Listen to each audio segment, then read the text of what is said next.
السلام عليكم ورحمة الله وبركاته ولا شرفت له kusoo dhawaada channelkeena Mandowr video dhowr ah hore waxaan kaga hadlay xifdiga Quraanka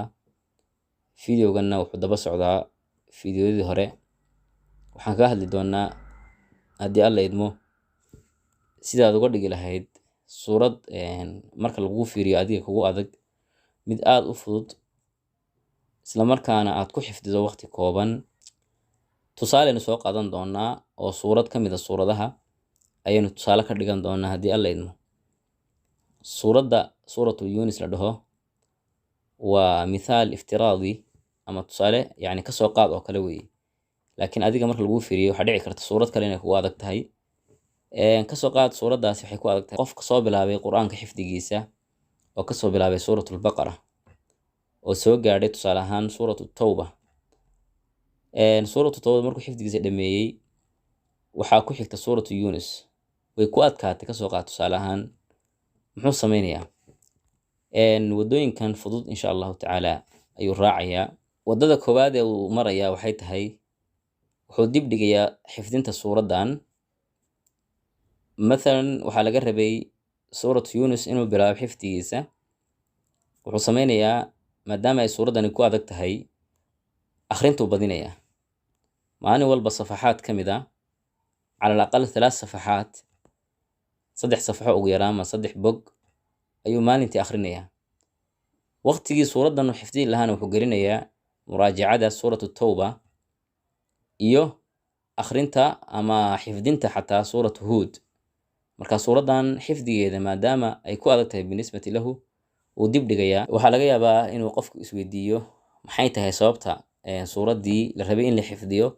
loo dib dhigayo oo looga boodayo suuradii kale loogu boodayo intii hore la xifdin caadi ahaan waxaynu naqaanaa muraajacada inay bacda al-xifdi tahay marka qofku ama suurad xifdiyo ama jisi xifdiyo inuu kadib uu sameeyo muraajaco marka dariiqadan waxay tahay muraajacada horeynaysa oo suuradii adkayd ayaad akhrinteeda badinaysaa si hadhow xifdigu kugu fududaado dariiqada ama qaabka ugu dambeeya qaabka hore wuxuu ahaa in la dib dhigo suurada muraajacadeedana la hormariyo haddaba talaabada labaad ee aad qaadayso waxay tahay waxaad bilaabaysaa xifdiga suurada markaad suuratu Tawba si fiican u soo muraajacaysay suuratu Hud inta suuratu Yunus ka booday suuratu Hud aad u boodina suuratu Hud aad xifdiday Yunusna ay ku dhiman tahay waxaad sameynaysaa waxaad bilaabaysaa xifdiga suuratu Yunus maadaama aad diyaar garowday oo suurada muraajacadeeda aad badisay waxa ku fududaanaysa markan inaad xifdido suuratu Yunus waxa laga yaabaa markii hore haddii aad ku bilaabi lahayd xifdiga suuratu Yunus inay kugu qaadan lahayd 20 cisho tusaale ahaan weeye laakiin haddaad qaabkan marto waxa laga yaabaa in kugu qaadato 10 cisho tusaale ahaan ama isbuucba ay kugu qaadato sababta suurada waxaad badisay muraajacadeeda waxa halkan inoogu dhan labada qaab ee aad ku xifdii karto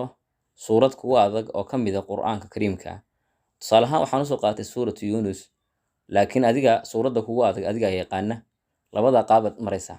waxaad horeysiinaysaa muraajacada xifdiga dambaysiinaysaa inta aad muraajacada wado waxaad si xifdii kartaa suurada ku xigta suuradaad kugu adkaatay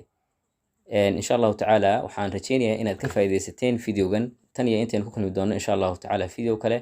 waxaan idinkaga tagayaa assalaamu calaykum wa rahmatullahi wa barakatuh